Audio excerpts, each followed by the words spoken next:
The 10 greatest basketball players ever, and why the debate is about to explode again. The 10 players who changed the sport forever. Basketball's greatest ever debate has moved beyond rings, nostalgia, and highlight reels.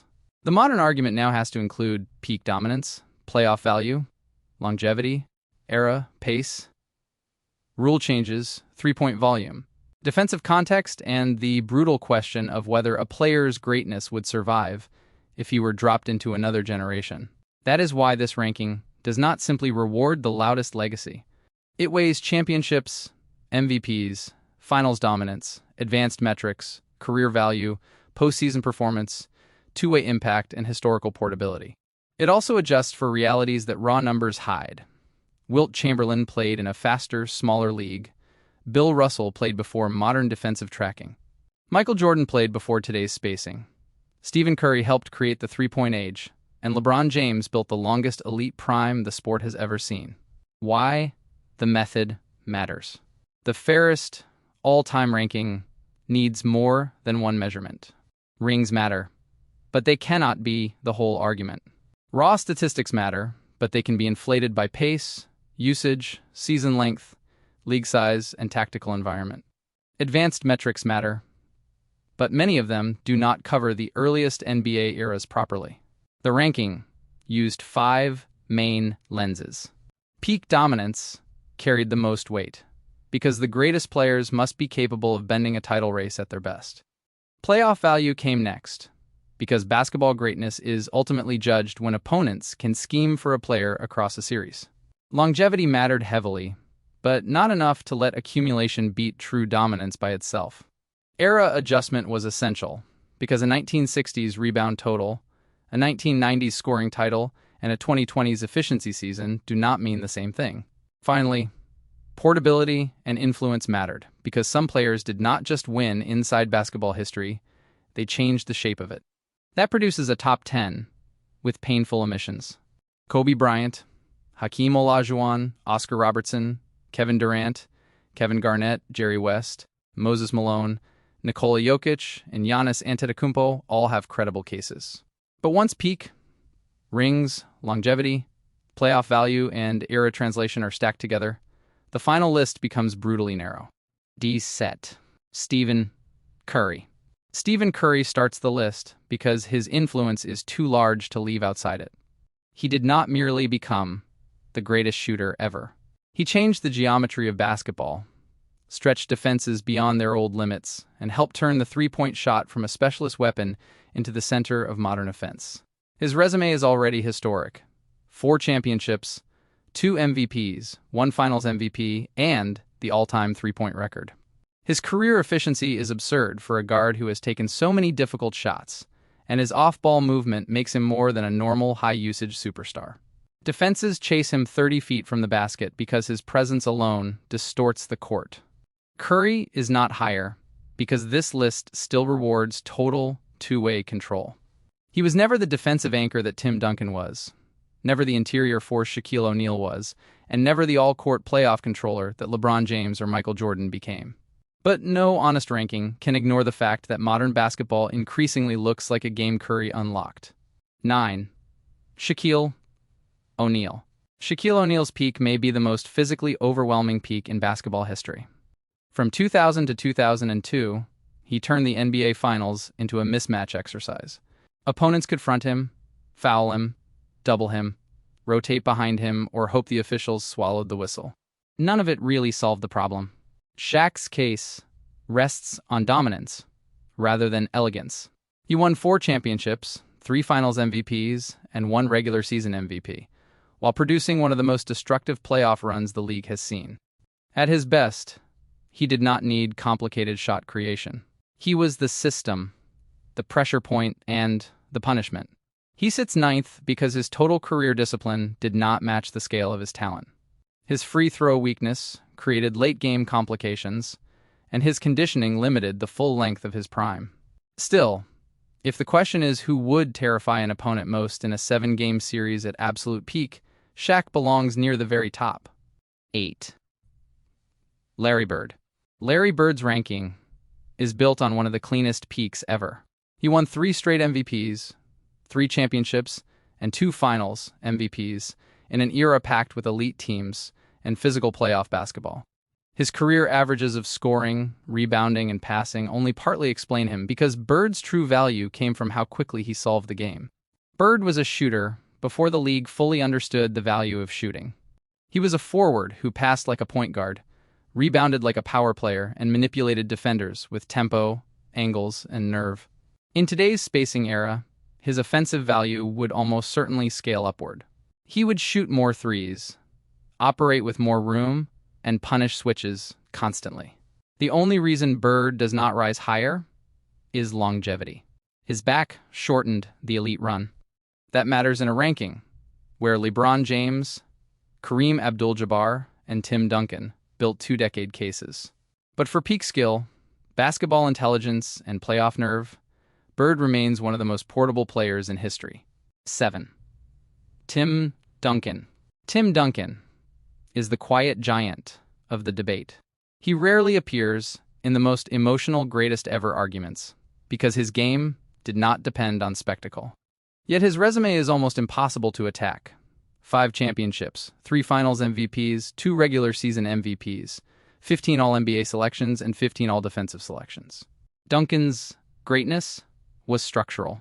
He gave the San Antonio Spurs elite defense, efficient offense, rebounding, rim protection, passing from the post, and tactical stability for nearly 2 decades. He did not need the ball every possession to dominate the result. That makes him harder to capture in highlight culture, but easier to defend statistically and historically. His ranking above louder stars is intentional.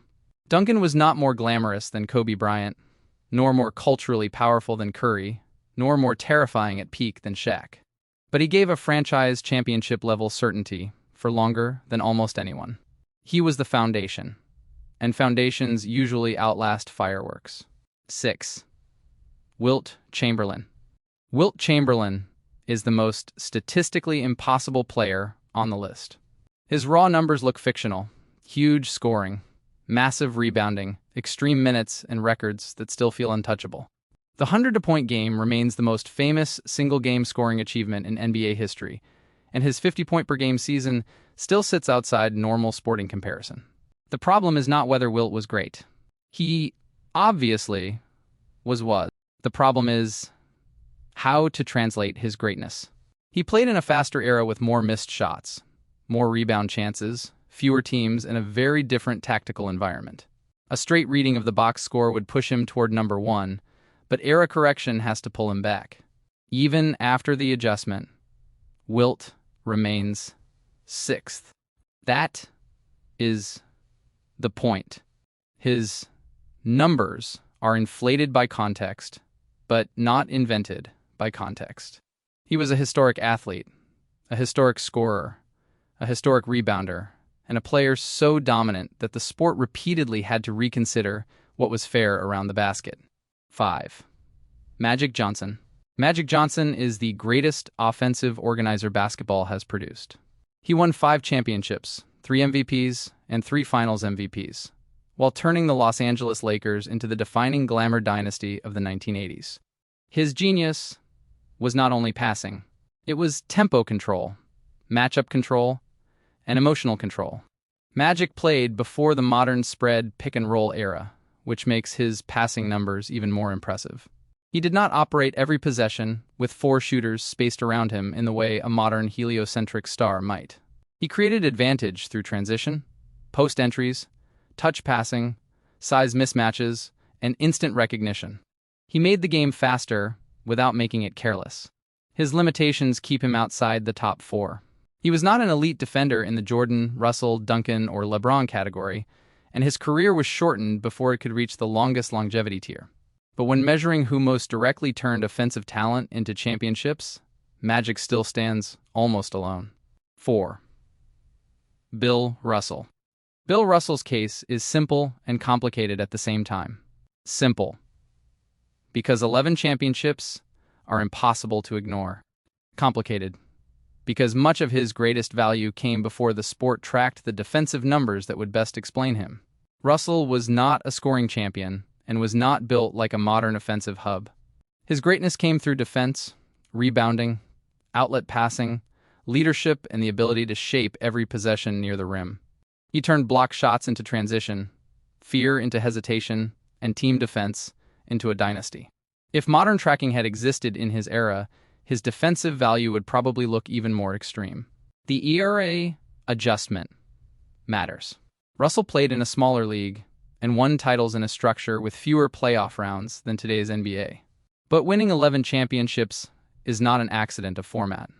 It is evidence of a player whose strengths translated directly into the scoreboard. He is the greatest defensive winner in basketball history. 3. Kareem Abdul-Jabbar. Kareem Abdul-Jabbar ranks third because his argument combines dominance and endurance at a level only LeBron James can seriously rival. He won 6 MVPs, 6 championships, 2 finals MVPs, and held the all-time scoring record for nearly 4 decades. His skyhook remains one of the most unstoppable shots ever created. Kareem's career also bridges eras. He dominated in Milwaukee, then remained a championship-level force in Los Angeles as the league changed around him. That matters. Some stars are trapped in the style of their own time. Kareem adapted across the 1970s and 1980s while staying elite for an extraordinary period. The reason he is not first is not weakness. It is comparative sharpness at the very top. Jordan's title peak was cleaner, and LeBron's total career value now stretches beyond anything basketball has seen. Kareem sits between them as the sport's greatest long-prime big man and one of the safest top 3 cases in the debate. 2. LeBron James. LeBron James has the strongest career value case in basketball history.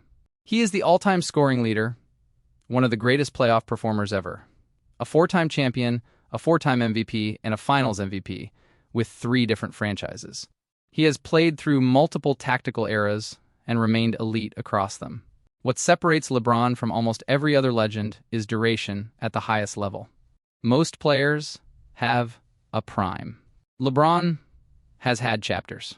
Young athletic force, Miami destroyer, Cleveland controller, Lakers veteran orchestrator, each version would be a Hall of Fame player by itself. Combined, they form the most complete longevity argument in NBA history. The case against LeBron at number 1 is narrow, but real. Jordan's peak title conversion remains cleaner: 6 finals, 6 championships, 6 finals MVPs. LeBron has more accumulation, more versatility across time, and a broader statistical footprint. Jordan still has the sharper summit. That is the difference between the greatest career and the greatest overall case. 1. Michael Jordan. Michael Jordan remains number 1 because his peak, production, defense, playoff scoring, and title conversion form the cleanest all-time profile. He won 6 championships, 6 finals MVPs, 5 MVPs, 10 scoring titles, and Defensive Player of the Year. He was not just the best scorer of his era. He was also one of its best perimeter defenders and its most ruthless postseason closer. Jordan's case survives the statistical age. His playoff scoring average remains unmatched among the top-tier contenders, and his advanced metrics still place him near the top despite a shorter career than LeBron. He did not simply win because of story, branding, or nostalgia. The numbers continue to support the myth. Era adjustment also helps him. Jordan played in a more crowded paint, with less spacing, more physical perimeter defense, and no modern three-point ecosystem built to open driving lanes. Put him in today's game with modern training, modern spacing, and modern shot selection, and the argument does not get weaker. It may get stronger. That is why Jordan stays first. LeBron has the best longevity case. Kareem has the best MVP and endurance case. Russell has the best title case.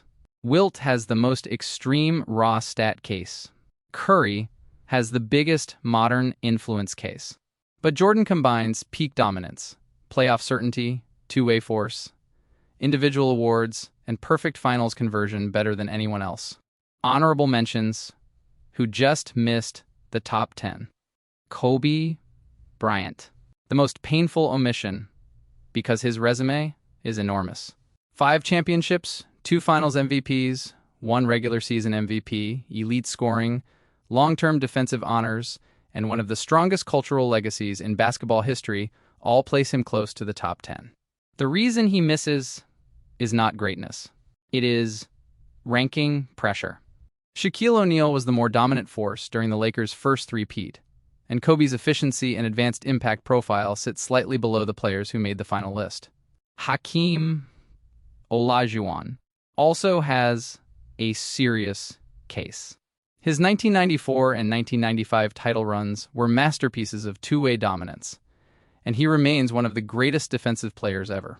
He misses because his full career resume does not quite match Duncan's longevity, Shaq's peak force, Kareem's endurance, or Russell's winning impact.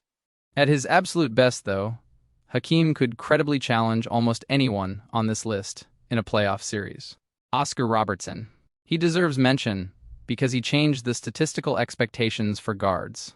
His triple-double production was extraordinary in his era, and his all-around offensive control helped open the path for later jumbo creators.